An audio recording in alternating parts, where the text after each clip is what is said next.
This is the B-Team Podcast, brought to you by Jackrabbit Illustrated. The B-Team is presented by Drake's Place in Battle, South Dakota, and sponsored by Jackrabbit Central and Shenanigans in Sioux Falls. Now, here are your B-Team hosts, Brendan and Ben.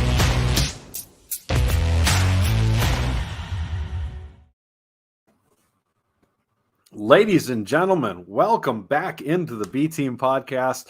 Thank you so much for joining us today. As always, we are also broadcasting on the FCS Fans Nation Network. Thank you so much to our title sponsors, Drake's Place and Bottle and Cottonwood Coffee in Brookings. Hey, this is a great podcast to have. We're heading on to the quarters, baby, and that is, God, I should have looked this up before, but that's a lot of years in a row we've gone to the quarters, and I know we were all frustrated with the second half, but that's a huge deal, especially going on the road. What happened? It was late, and we were up 24-3 at half, so I went to bed, and I figured, did we win? Was it like 41-6? Is that because we ran the ball a bunch, and we ran the clock out? Did we do that? Oh wow! We didn't. All That's right. not what happened. No. And if okay. Yeah, no. If you guys are watching things like that, it was interesting, so to speak, the play calling in the second half. Kyle does a great job breaking it down. He wasn't quite as schmarby and smartass about it as maybe we are opening the show with. Just coming out swinging in anger. Apparently, Ben is less over it than I am. I'm not over it. No. Well, I mean, I think if you think back, if you think about why we all got pissed, and obviously the fan base, everybody was so mad, right? Everybody was so mad. Oh, Twitter was on fire. Oh my God, it was so Jackrabbit. Twitter angry. Was melting to the ground. We were up 2 scores, headed to the quarters, and Jackrabbit Twitter was just exploding. just including a full myself. meltdown. Including myself. Yeah. Oh, I'm thinking of not having my phone even by me for the next game, because I didn't handle that well. And if you think about this year, we get of our last, let's say 4 or 5 losses, the vast majority of them we've lost the lead, realistically. Yeah. So you start getting really nervous about that. And like Patrick Frank says, Sac played pretty well that second half too. They did, especially offensively. I think it was hard for us to keep up. We had a bunch of guys in the secondary go down. That certainly didn't help. That number 83 for him, that dude is a freak. He made some plays. Chad and I, Chad came over. There was a lot more screaming than usual. It was more like when we're watching a game at the Dana screaming at each other. We had at least 4 solid fights going on there between us. But if you look, Kyle did a great job, and he sent us this breakdown of the second half drives, right? And it was, at the end of the half, it ended up being just over 50% run plays. But if you look at it outside of like the last drive, where we ran every play, like you have to, because you're just trying to run that clock down, and the last 4 plays that were run plays, even though we got the first down twice, we were 10 passes and 7 runs. And listening to like Mike Zimmer's pod, I understand where he's coming from, because Zimmer said, part of the reason we had let Southern Illinois come back in that game is we didn't try to step on the throat at all. And we didn't try to go ahead and win. And you could tell, if you think back on some of the plays, going for pass plays and things like that on the first down, I understand where we were coming from. We didn't want to just let that happen, right? But after like the first couple times, maybe just lock it in and start running the ball. I think the defense did a great job of making them drag out the drives, even though they gave up touchdowns. But boy, we could have used a little healthier dose of Davis and Strong, personal opinion. Obviously, I'm not a coach, but yeah, I mean, you like to see some awareness, and obviously you don't want to let a team, get back in, or you want to step on their throat and put them away. but you need some awareness of, how long those drives were, Right. and how tired our defense was, and how even if we don't, have an explosive play for a touchdown, at least we possess the ball for a while and give our defense a break. I mean, to me, that was the most important thing that we didn't do. And Right. we've seen that in the past too, where we just don't give our defense enough of a break. Like Scott says, we need work playing with a lead. I agree. I mean, I think we're an explosive team, and we've talked about this a lot. How we rely on explosive plays a lot, and we need to learn how to play when we either aren't getting the explosive plays or don't need them. You don't need them when you're up by 2 or 3 scores in the second half, and you just need to kill some clock.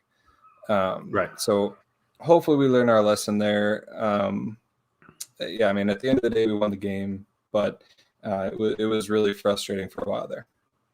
Right. And, Chad had Jim Poppins' comment up there a little bit earlier about he had a revelation about why the Jacks take the foot off the gas. And he asked if it's because of the infamous Arkansas Pine Bluff score, and Stig doesn't want to run up the score. Honestly, in this game, because to your point, Ben, to defend the coaching a little bit, if we'd have gone 3-and-out, 3-and-out, 3-and-out, 3-and-out, running the ball, we'd all been furious about exactly what Jim is referencing here. I think this game was a little bit of the opposite of, we were trying to be super aggressive. And, if we hit a couple pass plays or have a little more time, then it would have been a huge difference, because really, if you look at it from a different perspective, if we score one more touchdown in like those first 2-3 drives, the game's done, right? And I think that's kind of what we were going for.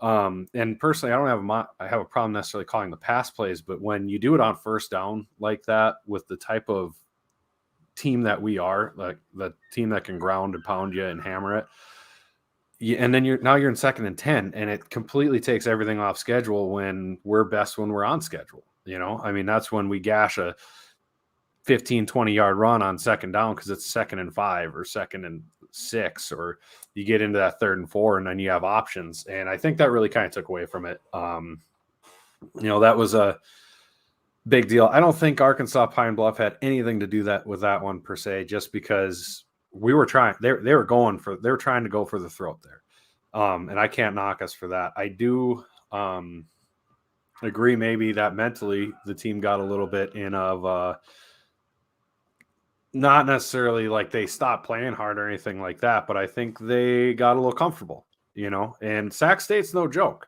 We're all frustrated. Sac State won the Big Sky. Did they have a little bit easier of a schedule? Sure. But when you're to that point, it's the top 16 teams in the country. That's what it is. I don't care if you're playing at Montana, just because Sac State doesn't have the cachet of being, a perennial team or a blue blood FCS team. It doesn't mean that there's some terrible garbage team and we should have won by 50. Yeah, the first quarter went well, but it happens all the time at all levels. In the NFL, it happens in college where a team jumps out to a big lead and then another good team has their half. It happens. So I think we do need to be a little appreciative of the fact we still won on the road. Like Jordan Fink says, all that being said, a win is a win is a win. We won on the road against the number 4 seed while being unseeded. I mean, that's nothing to scoff at. I don't care where you think Sac State should have ranked, where they really are, all that stuff. Patrick Fricks says we're the first defense that really shut down O'Hara this year on the ground. And there's a lot of good things to take away from this game. And where we sit as a program, we have incredible expectations, but I think we should sit back a little bit and appreciate where we're sitting. We've been to the quarters. I mean, going all the way back to 2017 at least. 2019 we got knocked out. So every other year besides that, going way back, we've been in the quarters every year, which is just insane. There's maybe NDSU and then maybe one other team that can say that. That's all I'm saying. Yeah, no, it's hard to keep that perspective because, we strive for greatness and we want that championship and we know what this team has. but yeah, you have to kind of take a step back and realize how good we have it and how good this, how big of a deal it is even to get to the quarterfinals as many times as we have. And but at the same time, you just hope that we see this team play a complete game. Right. I don't think we've seen it since Colorado State, maybe. Right. Even that one, towards the end, they got some garbage time stuff, but that didn't count as much. But, you look at NDSU. I mean, we played really, really well against them, but we almost let them back in the game. And so, right. I mean, it's you just hope this team can play a complete game, and now's the time. I mean, it's I really hope that we can learn our lesson from this game because, for example, if we don't get that 4th and 1 play, I mean, it could get crazy. Right. That game could have slipped away from us real easy, which would have been embarrassing after being up 24-0. So anyway. Right. And I just want to comment on one of the comments. I'm not, Scott says good teams make great adjustments at halftime. I do feel a little bit that comment almost is a shot at SDSU. Like we're not a good team. We're one of the last 8. We're definitely a damn good team. But I think he's saying too that Sac State's a good team. Yes. And they made adjustment at halftime. They made great adjustments. They really did. Yeah. And that's kind of a tough thing too, because if we'd have made adjustments and made adjustments, and then all of a sudden they don't work, then you look like an idiot for going away from what's working, which I think might have been a little bit what happened. You don't take Sac State and make them a seeded Big Sky champion and are a bad coach. That's like taking Missouri State, like what Petrino's just did at Missouri State. I mean, that is Sac State was a dumpster fire. That was the second time they've ever been in the playoffs. So it was a hell of a coach to get them there. So yeah, I agree, Scott. They absolutely made great adjustments. It's confusing why. I think I saw a stat at halftime. We were gaining like 7.5 yards per carry. Right. Which is, run the ball 2 out of 3 times, you're going to get a first down. Right. It's as simple as that. There is no reason that our run to pass ratio shouldn't have been 2-1 for almost every drive for the rest of the game. Yeah. And so that's the frustrating part. But again, hopefully they learn from it and adjust going forward. I have to ask, is Ariel punishing puppies in the background or no? Have because I'm home alone and the puppy cannot behave by herself yet. So she's in the kennel. She's actually in a kennel in a bedroom, and she's just losing her mind. I apologize. There's literally nothing I can do about it. We think she's actually like part deaf, if not full deaf, and so that is one of the things deaf dogs do is they are just loud dogs. And for the life of me, I don't know how to stop that. So if somebody's got some sweet inside deaf dog training tricks, let me know. And we're like way behind the 8 ball on training her because, you start training a dog, you use your words because they don't look at you and go, I'm deaf, So that's a whole hot mess. But yeah, Patrick, I'm rocking the milk again because here's something I would like to point out on the milk topic. Southern Illinois, where the game slipped away in a similar situation. Yeah. No chocolate milk during the podcast. Sac State, we don't let the game slip away and seal it up and make the plays when it matters. Chocolate milk during the broadcast. I'm just saying, I'm probably the reason we won. Well, I'm glad you're drinking chocolate milk this week. I do have to address Terry's question. Do you have a block of cheese in your pocket at this moment?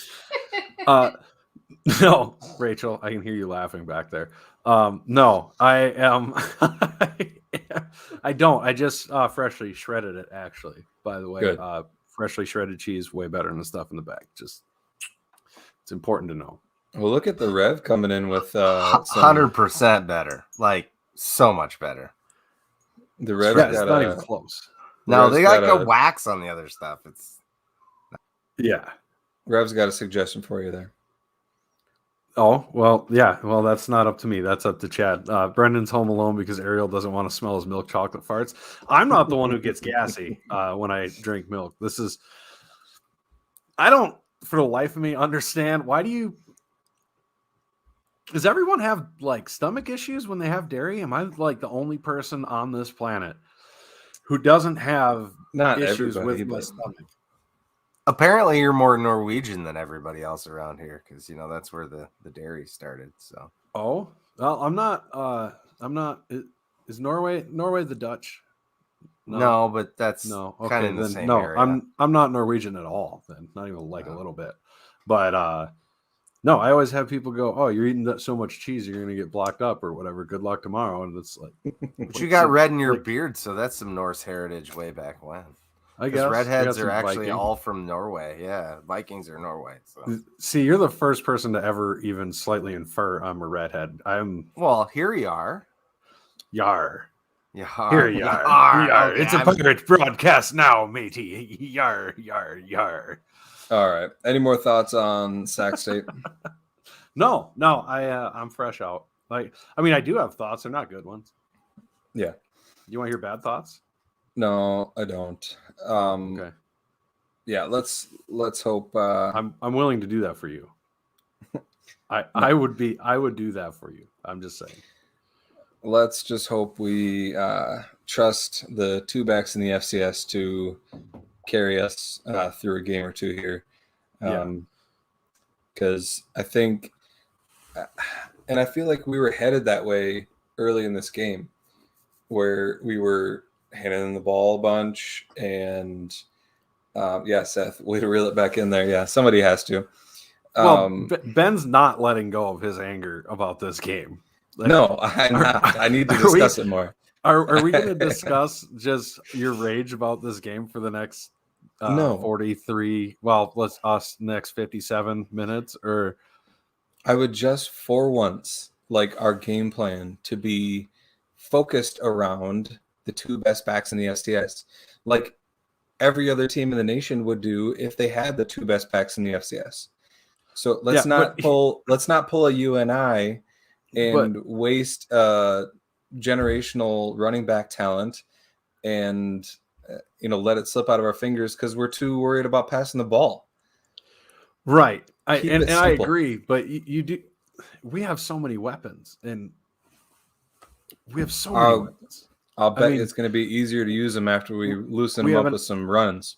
Well, that was kind of the idea, wasn't it? I mean, that's in theory what we did in the first half. But yeah, why did we stop? That's my question. Because they set the house every play. They still weren't stopping. To be fair, I want us to. I was as mad as you are about running the ball, but I do. I mean, I wasn't a fan of the pass calls called, but you know what this feels like? This argument we're having right now. It feels like when you're playing your buddy who's running like all out blitz on Madden every time, and you're just really mad that you can't get by him, and you're going, "Well, I can't run. I gotta do it." If that was the case, we had one negative run play, and that just after that we're like, oh, I guess we can't run anymore. Well, like give me a break. Look, I'm not arguing that we should have passed more or we shouldn't have run more, but you can't run every play either. I like Lonnie's point. Good to see Oladokin turn to the run game. Going to need that to win out. 100%. Yes, that is a threat that we haven't had all year, and if we have it, it's huge. I mean, if you can get a guy, if you have all the weapons that we have, and then you have a running quarterback. I mean, look at what we did with Gronowski last year. That's why we were so unstoppable, is because we had the threat of the quarterback run. Hey, Kimberly. Say nice things, Ben. I'm just. Hey, man. Hey, pressure. Put up that comment. Hi, Kim. She says agreed. I think she's agreeing with me. So good. I want she's laughing about it too. I mean, she has to remake that meme. Like, she has to remake the scene from what was the movie that The Blind Side? Blind Side. Yes. Oh, that would be hilarious. Yeah. Anyway, I lost my train of thought. That's a shame. No, we- Chris, you're talking about Chris running the ball, and I agree. Oh yeah, I mean, how dangerous we can be if he runs the ball. Yeah, I agree. yeah, and if you look at the way he's playing, and Coach Stig brought it up during the coaches show that he's running like he hasn't run all season, and it looks like he's playing like it's his, like he wants to win the whole game, like he's playing like it's his last game and not leaving anything out there, and I love seeing that. You're right. Yeah, we need that from him from here on out. I can tell he's been, I think it's his MO. He wants to be reluctant to run. He wants to look to throw before he runs. But I think that we're at the point where he needs to take what he can get. And I think we'll see that going forward, because I think he probably sees how successful it was. Yes, Kimberly, run the damn ball. That's I love the it. one. Sandra Bullock. Do the Sandra Bullock. That'd be amazing. Exactly. Yeah. Put up Terry's point. We should have done what the Patriots did. Mac Jones threw the ball 3 times. He had 3 passes and they won. They can win an NFL game against the Bills. Look, I'm just saying, comparatively speaking, Sac State has a better FCS defense at the FCS level than the Bills have an NFL defense. That's all I'm gonna throw in on there. That's a little different. But and Kimberly's point, they adjusted their game plan. They're a very good team. I'm not discounting that at all. I'm not discrediting Sac State. I think Sac State is a very good team. And the only reason we got up to a 24-0 lead is because their quarterback made some mistakes. And once he stopped making mistakes, they were getting back in the game. I think that if he doesn't make those mistakes, I think it's a 1-score game the whole way. And so the only reason it got lopsided was because they made mistakes. But anyway, still hear my dying dog. No, I didn't hear it at all. Okay. What are you talking about? Yeah, no, that sounds sarcastic. Yeah, it was. Okay. Anyway, let's move on from that game. Sac State, good team, but they're gone. We're moving on. We're on to the next. Headed to Villanova.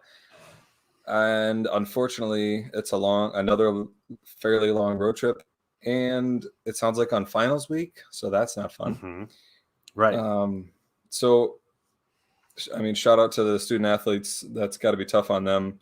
Hopefully, they can get through that and then get focused on Saturday, and we can go win and go to the semis.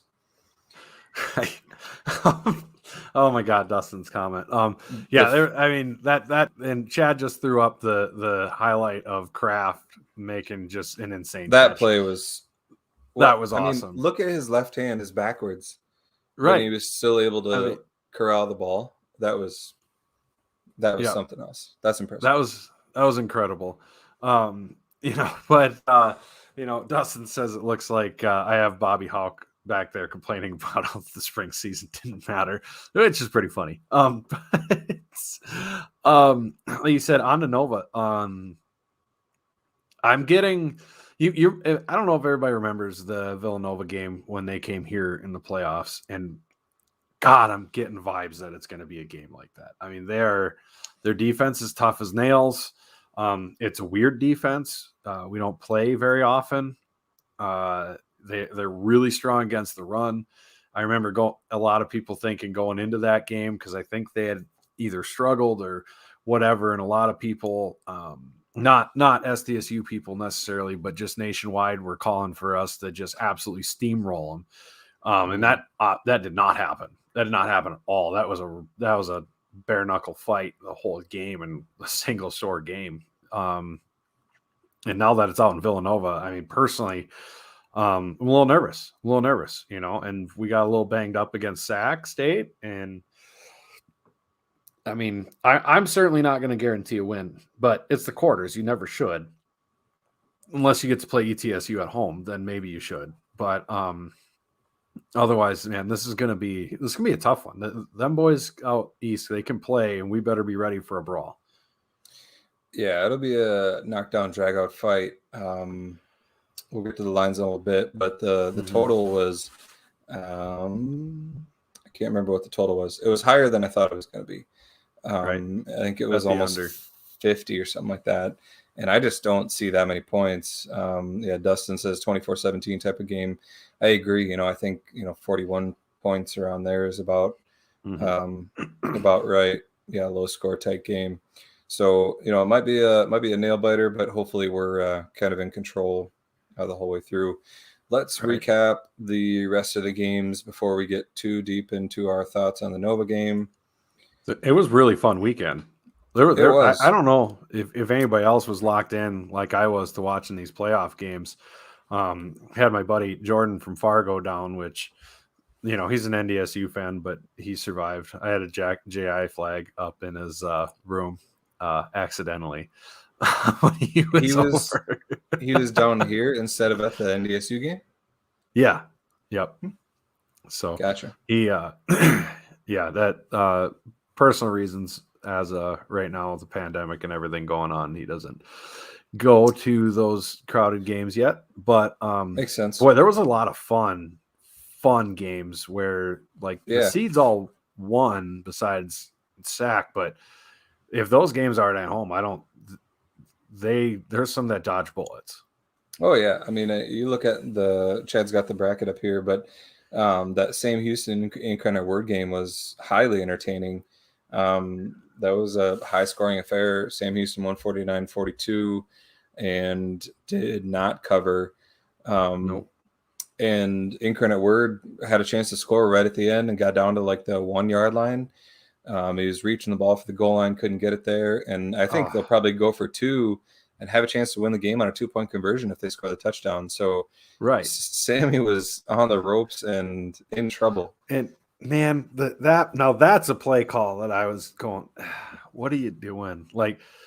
I understood what they were trying to do. They were trying to catch Sammy thinking that they were dropping into pass coverage and that would open up like the Red Sea, and they didn't fall for the quarterback draw at all. Yeah, I mean, Sam's defensive line is just too good.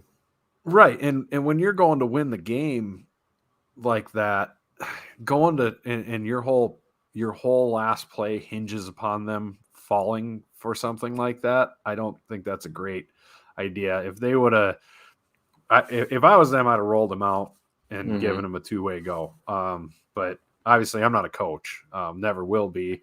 I work in sewage for a reason. And it's not because I'm the brightest bulb in the drawer, but man, that was a brutal ending. The coolest ending was the Eastern Tennessee State game. That was nuts. Did you see the end of that? I did. That was insane. I saw the whole last minute 30. So Eastern Tennessee was down by 2 touchdowns. They get down, score a touchdown, and then they have to kick an onside kick and get it. It was a real nice onside kick. I don't know exactly what the Kennesaw State guy was doing because he almost looked like he got out of the way of the ball. But he was busy not getting the ball. That's what he did. But Eastern Tennessee gets the ball back, and they're throwing the ball at this point, which they haven't done all year. Right. And they scored another touchdown, went for 2, and won the game. So congrats to them. That would have been a tough loss at home, but they pulled it out. And they did not cover, though, which was thankfully.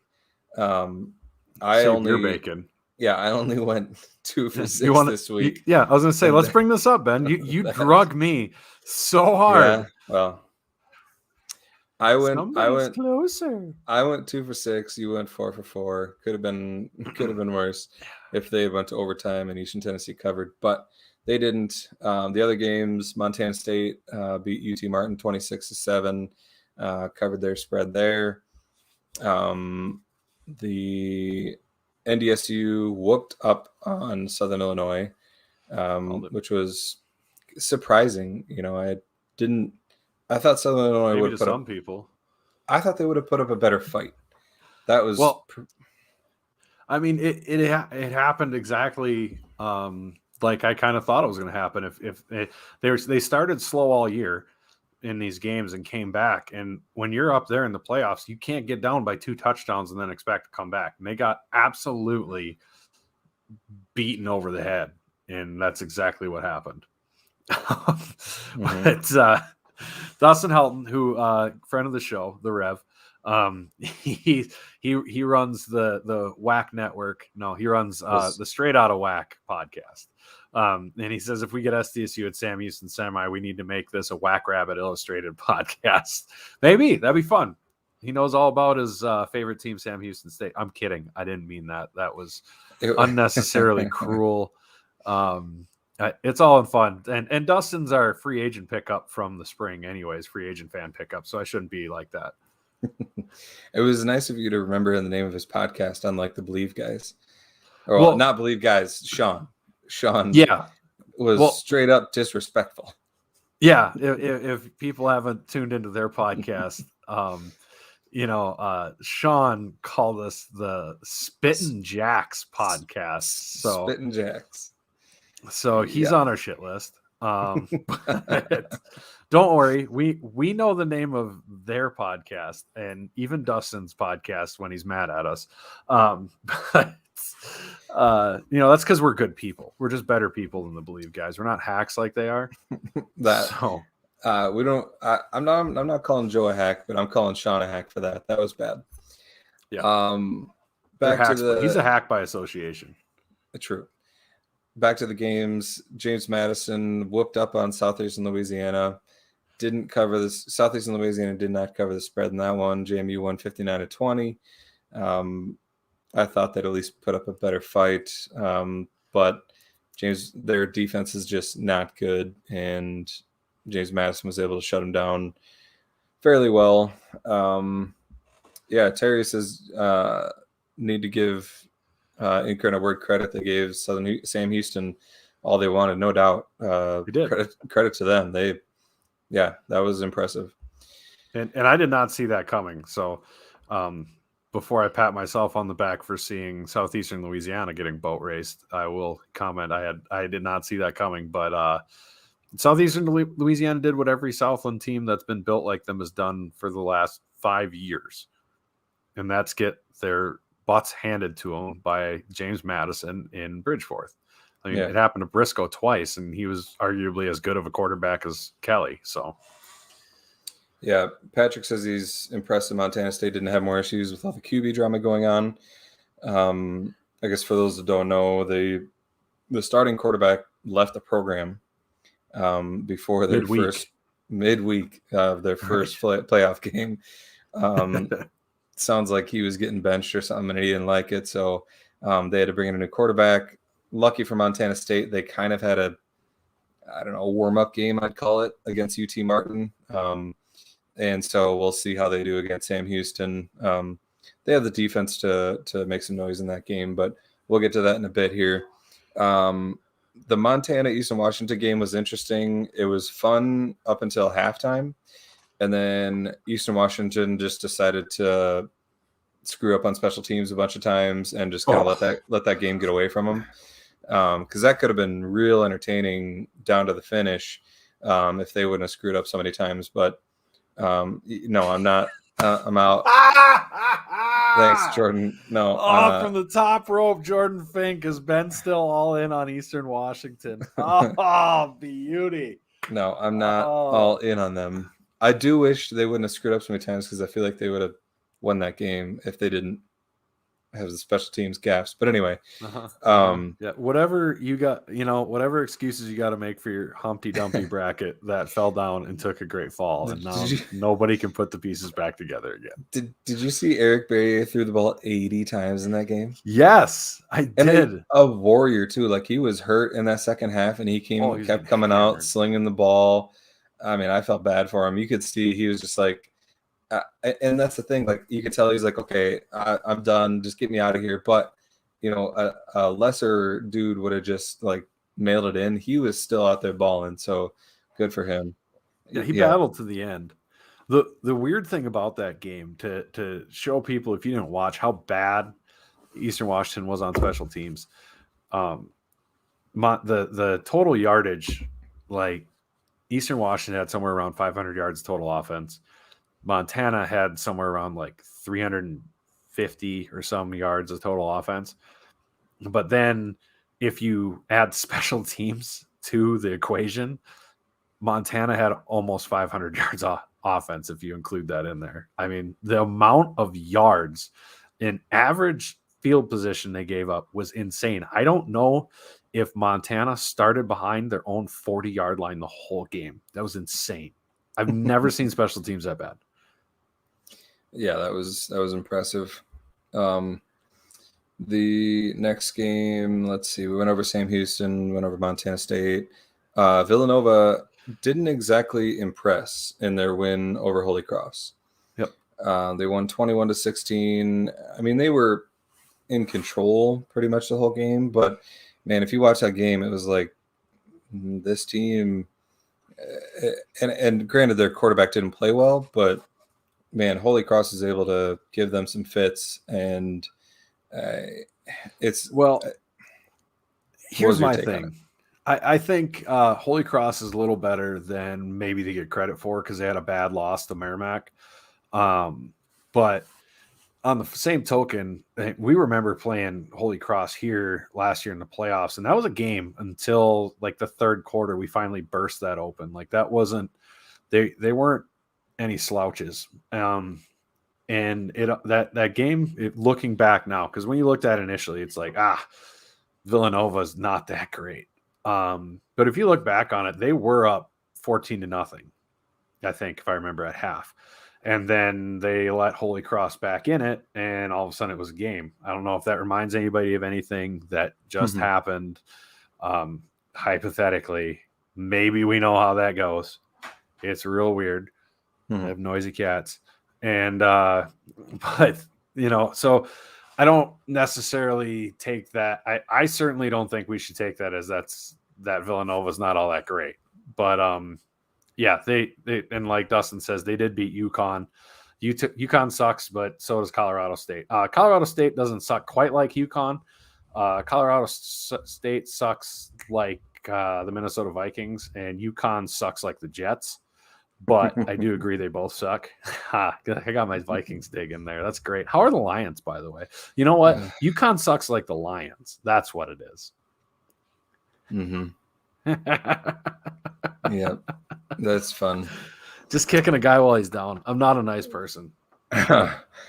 Yeah, I can't imagine. And the nice thing was that at this point, I know the Vikings aren't going to do anything, but it's a good thing I'm at that point. Otherwise, that loss would have really made me angry. But I'm hoping it leads to Zimmer's firing. That'll be the silver lining of the whole thing. But I'm hoping you guys make the playoffs as the 7th seed and he keeps his job. Yeah, that'd be fantastic. I'd be excited. All right, back to our picks. The last one here, we were favored by 9. We should have covered that. We didn't. We won 24-19, only won by 5.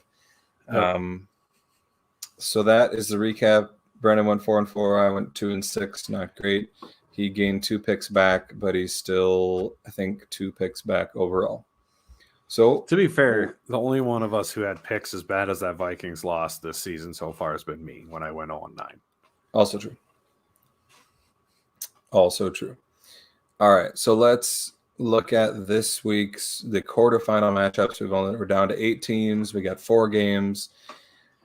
Let's start with NDSU and East Tennessee, which is the most boring game of the weekend. I don't see East Tennessee going in there and making any noise.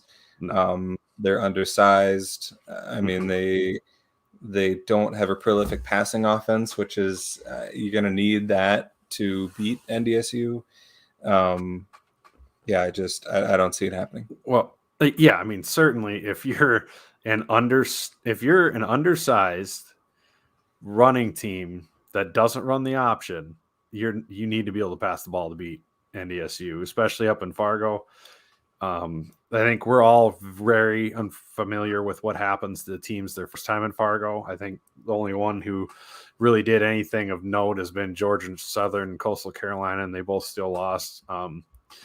Eastern Tennessee is going to get absolutely dump trucked unless NDSU completely overlooks them. Yeah, I don't see it happening. that spread is 22.5, which is kind of crazy for a quarterfinal game when it's not like somebody upset the seeded team. This is a seeded team going against another seeded team, and they're 22.5-point underdogs. Right. Yeah. I mean, I don't see, I don't see them staying, and we can make picks along the way here. I don't see them staying within 22.5. I think it's going to be like a 45-7 game or something like that. And Right.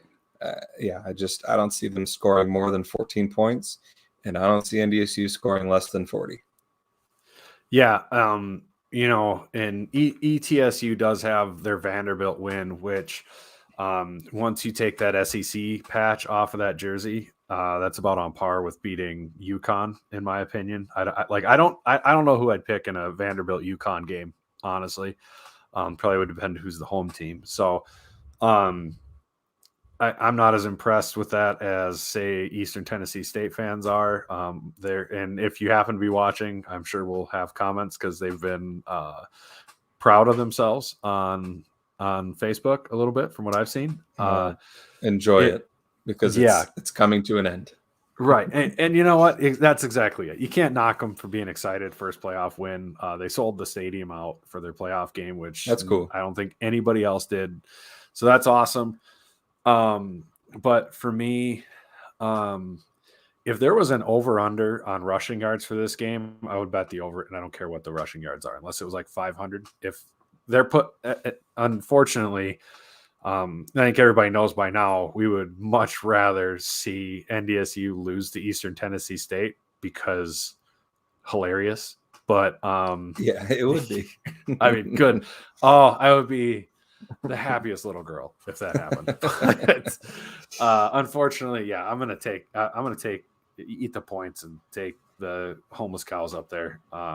It's shopping mall season. It's an empty shopping mall. It's like, it's interesting. Their attendance is going the way of shopping malls, and it's just kind of dying off. There's less people there. People aren't as excited about sales at Hollister anymore. So right. Things happen. They don't have. I think they took the sunglass stands away, and I didn't. Maybe they got rid of the guys who do the hair straighteners. I don't know, but they're just not getting the traction there. Their players are all pissed off on Twitter. It's amazing. Yeah, it's funny seeing them not be able to sell at the stadium. It makes me happy. Well, the worst thing about it, all right, you're in a metro area almost the size of Sioux Falls without any issues of weather, and that's happening. And so get out of my business with the rest of your attendance talk from them for the rest of your lives. That'd be cool. That'd be great. So I think we both agree NDSU covers that game easily. Yes. Yeah. Okay. Unfortunately. Moving on. Before we move on, Chad reminded us this is the Fade Brendan Get Rich segment brought to you by Shenanigans, which are you going to Shenanigans this weekend? I believe I am. At least that's my plan until the wife says otherwise. So we'll see what Ariel says. She's been very supportive of my Jackrabbit habit. She even reset and reorganized my desk, and I think she went through my computer and made it faster. So thanks, honey. Nice.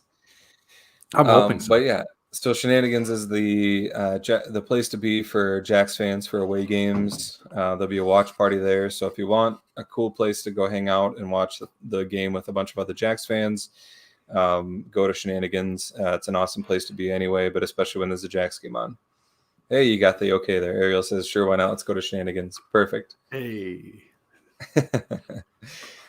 All right. So the next game we've got is let's go to Sam Houston. They're the number 1 seed. They've got Montana State coming to play them. And Sam Houston is 7.5-point favorites at home. This game's interesting because I think this is the best defense that Sam Houston has seen all year. Yes. And so it'll be interesting to see how they react. Because I think, you saw in the playoffs last year, they got by, but those were tight games. It's not like Right. they were dominating these real good defenses. So, I forget who mentioned it, but somebody said at some point if you keep playing tight games against good teams, it's gonna bite you. So it'll be interesting to see if Montana State can hold it close and take it at the end, because I think they got the defense to do it. Yeah, they have the defense to do it. They're in real trouble if Sam Houston is like Schmidt. And we'll see if Schmidt survived. That dude's been getting hammered, by the way. But if Schmidt and Ezard and company get loose and start putting up points, then who knows? But Montana State is fully capable of, like, Patrick says, I don't see him shutting down Afonso on the ground.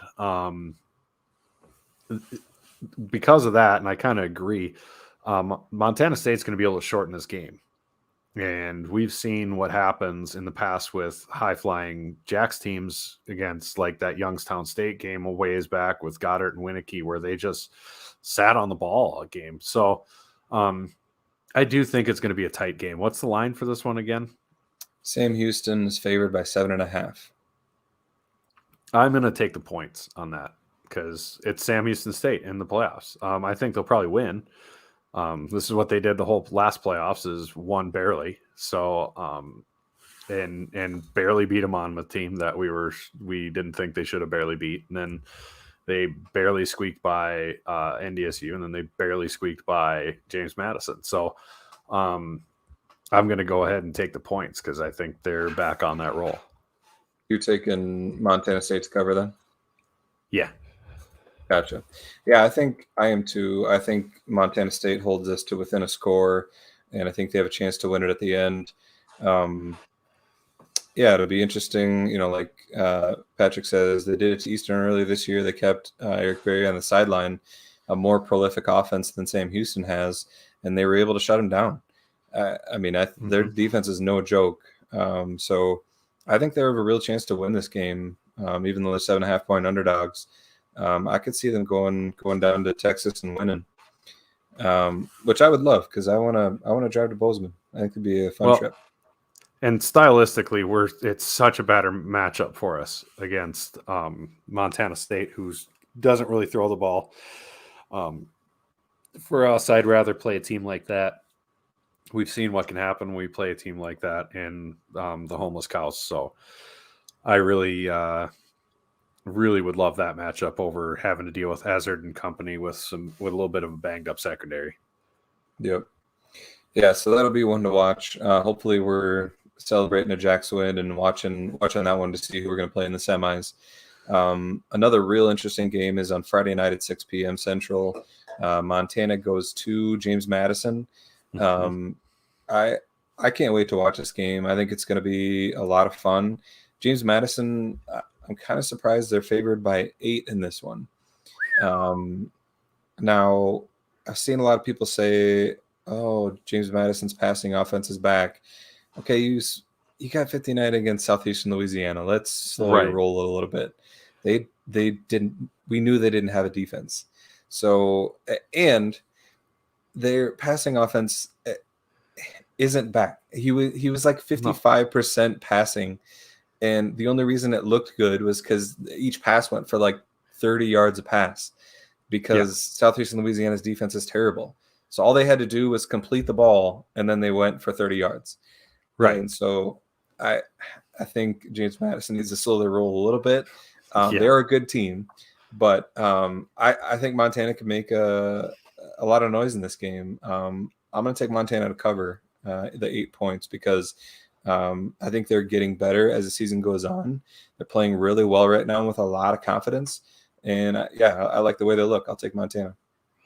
Well, you're making it really hard for me to climb back and tie you in my picks. I'm a little nervous taking 2 road teams in the playoffs, but I'm just taking the cover. But I'm with you. I mean, the people all of a sudden JMU is some high-flying passing offense. I mean, Southeastern Louisiana's defense is legitimately, I don't know if Lindenwood might have a better defense, and I don't know if that's an exaggeration, honestly. Southeastern Louisiana's defense is just next level bad. So I don't get sold on a game where you put up a ton of points against air. So I really like the way Montana's playing. Their defense, I think, is going to give serious issues to James Madison's offensive line. It's a really young offensive line. That's a big deal. So I'm going to take the Grizz to cover. Yeah.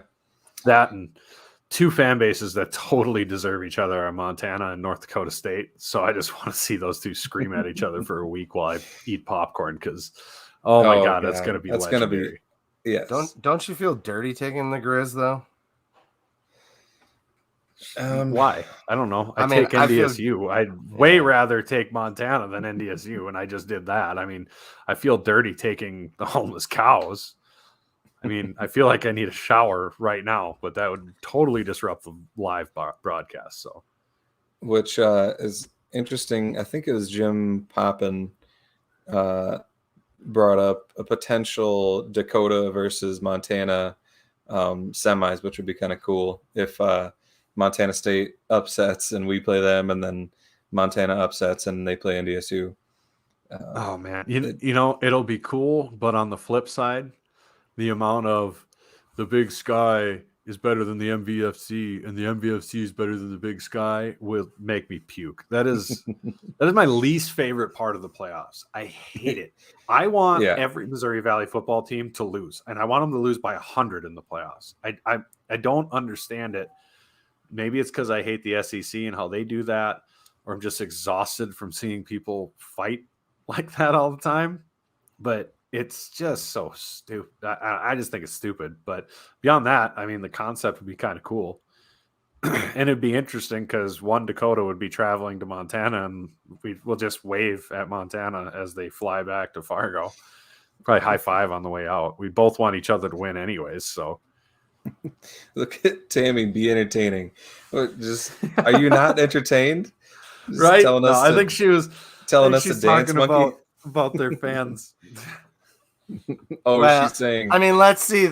The conversation last week was highly entertaining, and we kind of come down from that. I didn't know if she's saying that it would be entertaining, or she's telling us. I think she's saying it would be entertaining. Okay, I think I thought she was demanding that we be entertaining. I think it's more fun if she demands it. Ben, entertain me. We're just dance, I'm gonna drink some chocolate milk and do dance for me, dance for me, dance for me. Whoa, whoa, whoa.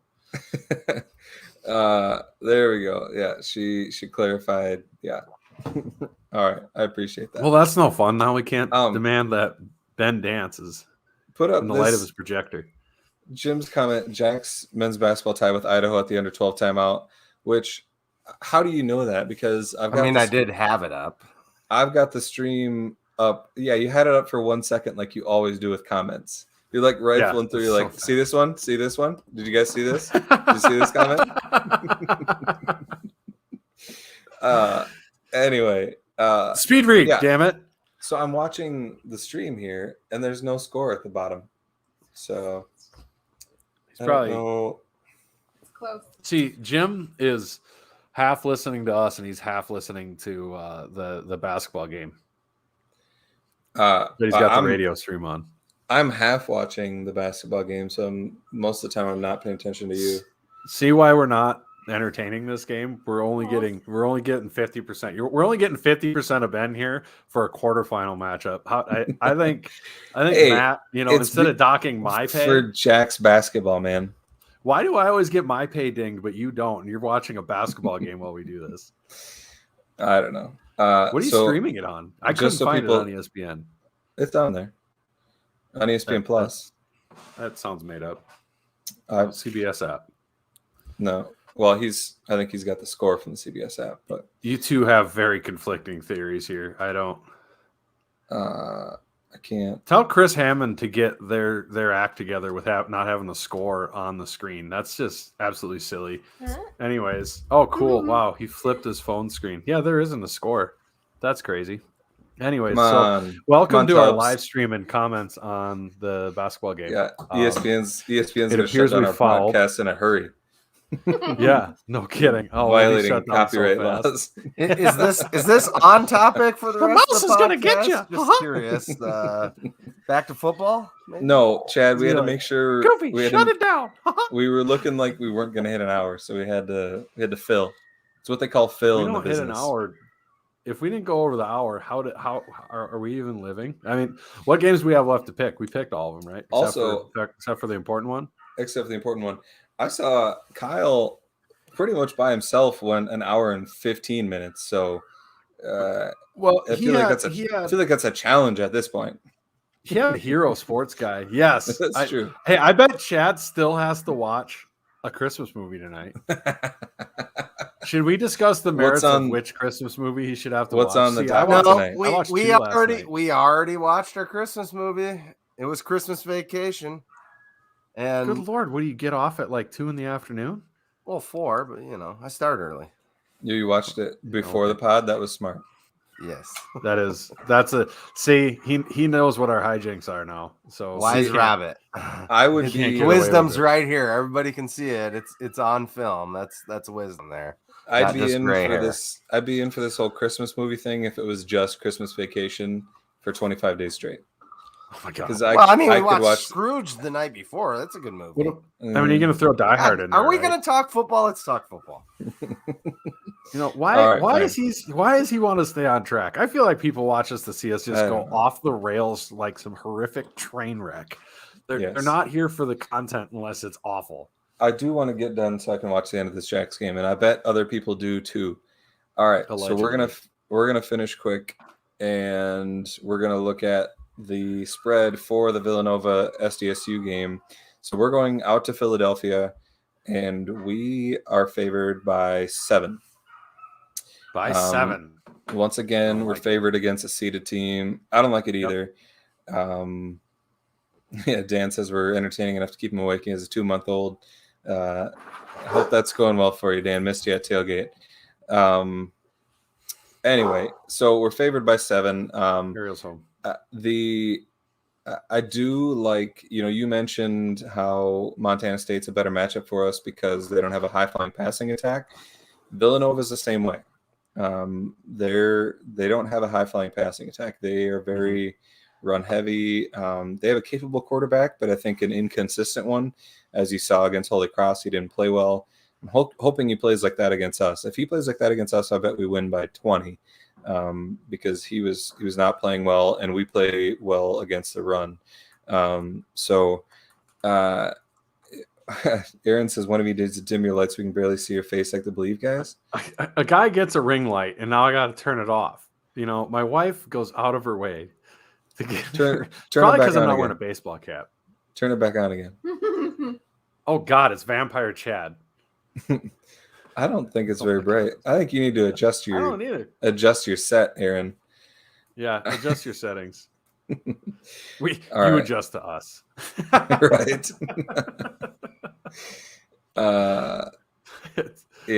Seth says Dan Smith is like a streaky 3-point shooter. He can be really good or really bad. Yeah, so he's inconsistent. And like I said, they rely on the run, and we stop the run well. So I think it's a good matchup for us. However, their defense is very good at stopping the run as well.